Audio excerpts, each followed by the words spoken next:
We all love going on holiday to some far-flung destination, maybe to check out the culture or the beaches, or maybe to just take advantage of how cheap things are. Most of the time, our jaunts turn out fine, but there are those places that are just completely unwelcoming and judgmental of foreigners. Today, we're looking at the world's most xenophobic countries, so stay with us. First up, we are heading to India. Indians themselves have been subjected to some horrendous racial abuse over time, especially in European and Western countries. But they are no saints themselves when it comes to dishing out a bit of xenophobia. India is right up there, maybe surprisingly, when it comes to the world's most racist countries. The most populous country in the world, they have a large older generation whose views have not much changed since the middle of the last century. Indians can be pretty intolerant when it comes to people with darker skin than their own, particularly when it comes to Black Africans, sometimes even just darker-skinned Pakistanis or Sri Lankans, or their fellow Indians are targets of abuse. One of the major contributing factors is the lack of immigration into India. There are very few permanent residents, even in bigger cities like Delhi, and especially in the smaller provincial towns. Therefore, a large proportion of the population are not used to dealing with foreigners. In a recent survey, over 40% of Indians claimed they would not be comfortable living next door to a person from a different culture. Wow, it's a good job in other countries like Britain, for example, where a lot of Indians tend to immigrate, to don't share this view for the large part. We are looking at Lebanon next. Stay with us. Lebanese people are roughly split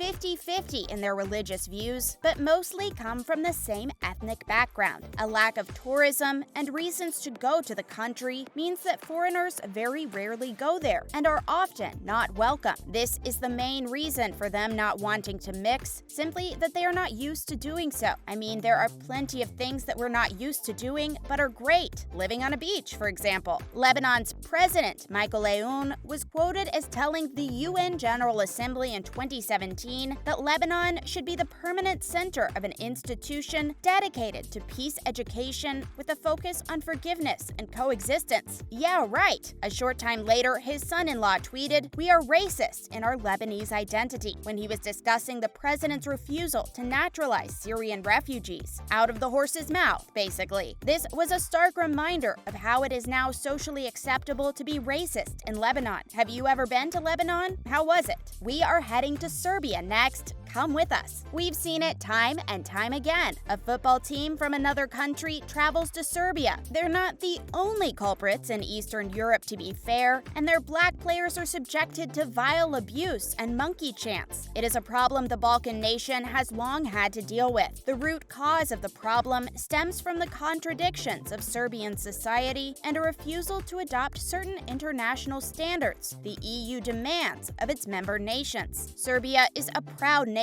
with a rich heritage and culture, spawning sons such as Nikola Tesla and a certain sense of world importance, which might be hard to justify in 2021. As a result of this outlook, they do not take outside interference lightly, and for this reason are very hostile towards foreigners, white or Black, essentially non-Serbians. What do you know about Serbia? Let us know in the comments below. Grab your passport. We're off to South Korea next. Korea has the odd distinction of being the most homogenous country in the world. They don't like to mix. Koreans are generally fine up to a point, but if you want to marry a Korean, it might be harder than you think. They don't welcome non-Koreans into the family easily, and oftentimes will disown a son or daughter if they choose to marry a foreigner, which is shocking in this day and age. Korea has an unspoken caste system of sorts. It is based on race and skin color, with Koreans being at the top and Black people and darker-skinned South Asians at the bottom. They have a strange obsession with wanting to be light-skinned, yet are often hostile towards white people. And not only white people, anyone not born on the peninsula is a target. Korea has grown into a popular tourist destination thanks to K-pop bands such as BTS and its delightful cuisine, attracting travelers from all over the world. The number of people choosing to live in the country is still relatively small for one of the big guns of the Asian economy, however. During the Ebola crisis a few years ago, there was a note on the front door of a bar in the popular Itaewon district, which read, said, "We apologize, but due to the Ebola virus, we are not accepting Africans at the moment." Signed, JR Pub. Unbelievable. Koreans see Koreans as number one, and everyone else a distant second. And it is this mentality which is proving the obstacle in Korea shaking off its xenophobic tag. We are talking about Russia next, so don't go anywhere. When the world was in turmoil last year and BLM protests were springing up all across the globe, Russia largely carried on as normal. Racism and xenophobia is alive and well in Mother Russia, even in 2021. In a video posted online last year, a Russian taxi driver is seen to be refusing entry into his cab to a black man. The same man in the video also claimed he had been refused entry to bars and cafes before due to the color of his skin. What a sad state of affairs. In Moscow, the capital, it is common to find letting agencies with signs in the window which simply say Slavs only, which relates to or denotes the branch of the Indo-European language family, basically people whose first language is Russian. It always makes us laugh when we read about things like this. I mean, surely there's only one color that matters for business: green, right? No list on xenophobia would be complete without a trip to the good old US of A, which is where we're heading next. Stay with us. Racial tension in the US has been a bone of contention for a long time now. It all originated from the days of slavery, when Southern plantation owners actually owned their workers.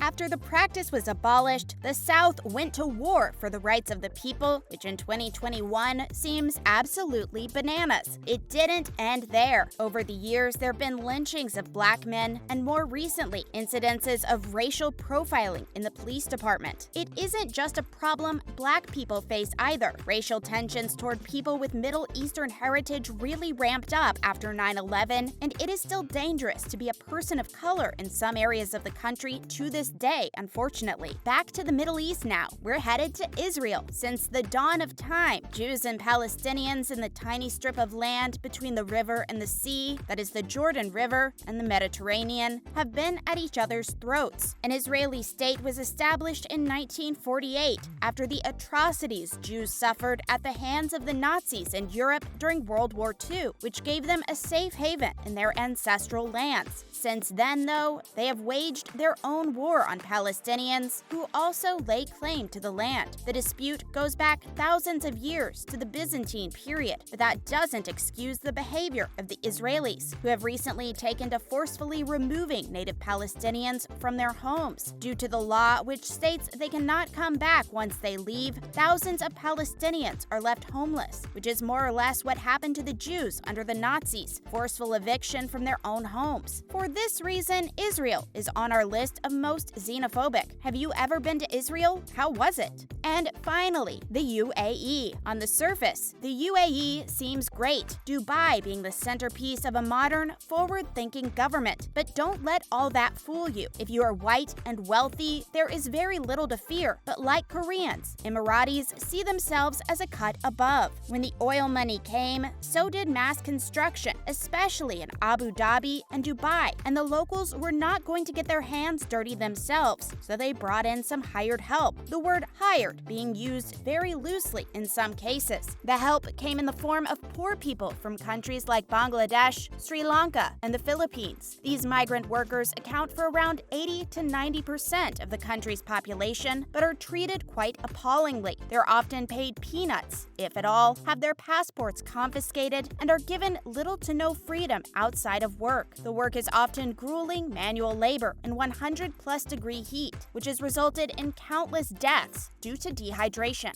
As a side note, we're aware that not everybody in these countries harbor feelings of xenophobia or racism, but the ones who do often spoil it for the rest. So to these good guys, we do apologize. Keep on keeping on. As always, thanks for tuning in, and remember to join us next time, my friends.